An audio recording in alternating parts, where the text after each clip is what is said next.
Ժորժան դիմացը բացեք էլի Օքր գակա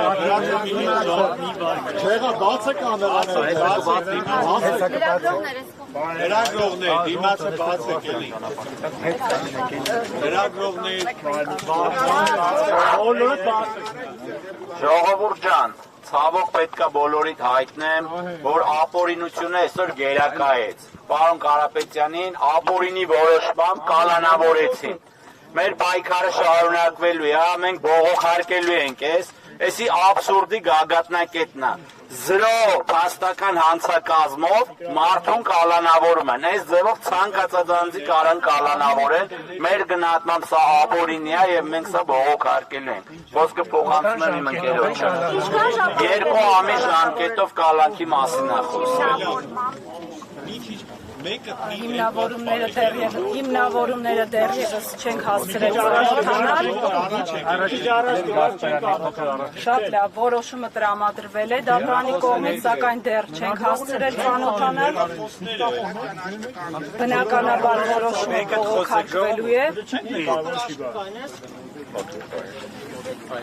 Բնականաբար պաշտպանական կողմը պատրաստվում է բողոքարկել նշված խափանման միջոցի որոշումը եւ ակնկալում ենք, որ մոտ ապագայում կունենանք արդարացի որոշում։ Ձեզ համար սպասելի է դատարանի այս որոշումը եւ ձեր հակափաստարկները երբ որ ներկայացրին դատարանը ինչ ասեց։ Բնականաբար մեր հակափաստարկները շատ էին, ինչպես նկատեցիք 4 ժամ անընդմեջ դատական նիստ է տեղի ունեցել եւ 4 ժամից 3.5 ժամը կարող եմ նշել, որ պաշտպանական կողմի ելույթն է եղել։ Բնականաբար այս քրեական վարույթի շրջանակներում ամբողջությամբ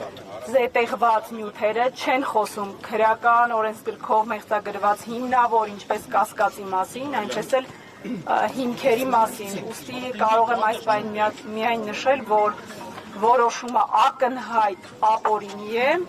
եւ որևիցե կերպ չենք կարող հասկանալ նման պայմաններում անձին կալանավորելու,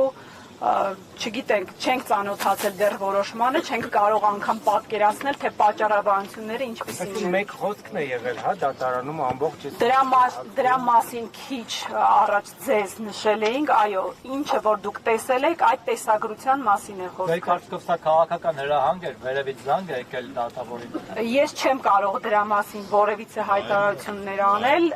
դուք ինքներդ որ ասում եք կմիջամտեմ իմ ձևով, սա Ես չեմ կարող նման արձագանքներ ձեր հարցերին տալ, դուք ենթադրությունները թողնում եմ ձեզ։ Դուք դատարանում եք մասին Մի քիչ առաջ